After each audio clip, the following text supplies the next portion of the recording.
Since September of 2022, England futsal has been cranking out drama, progress, and on-court action in futsal, and it hasn't stopped in 2023.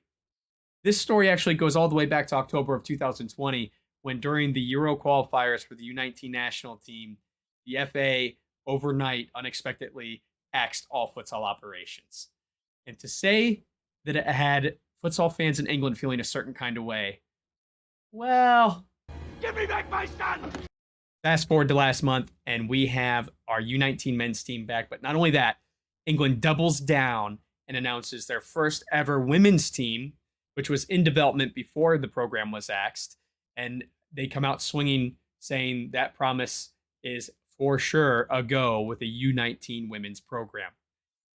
All the articles that covered this also went on to say that this is all a very well thought plan after 18 months of planning by England futsal and presentations to the FA and working together to put together a program that will work and have stability and longevity. This will build out to eventually become senior sides and beyond for futsal in England. Now, as I mentioned, the England futsal program is working with the FA. This is not the FA operating the futsal side of their organization.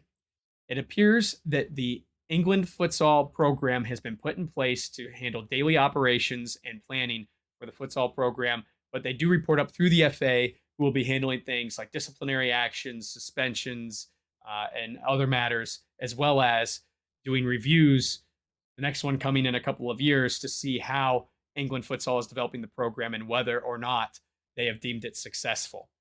Now, what's interesting about this is it's a 2-year program for England futsal, but they have come out right out of the gate and shown great signs of planning and growth development by putting out a 5-year plan. Not only that, they've created a much needed transparency to what's going on with England futsal by providing seminars to folks that want to sign up for it and learn more about their plans for development. I think this is huge for England futsal. Futsal fans must be feeling a lack of transparency and trust with the FA currently, with the way things fell out in 2020. There were many accusations. There was lots of concerns about backroom deals and it being more than just a COVID concern.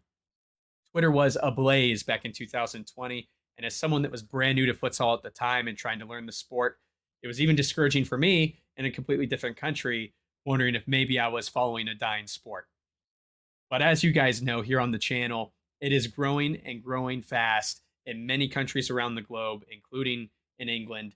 And this is just another example of how it can be a complement to an FA. So we will be continuing to follow this.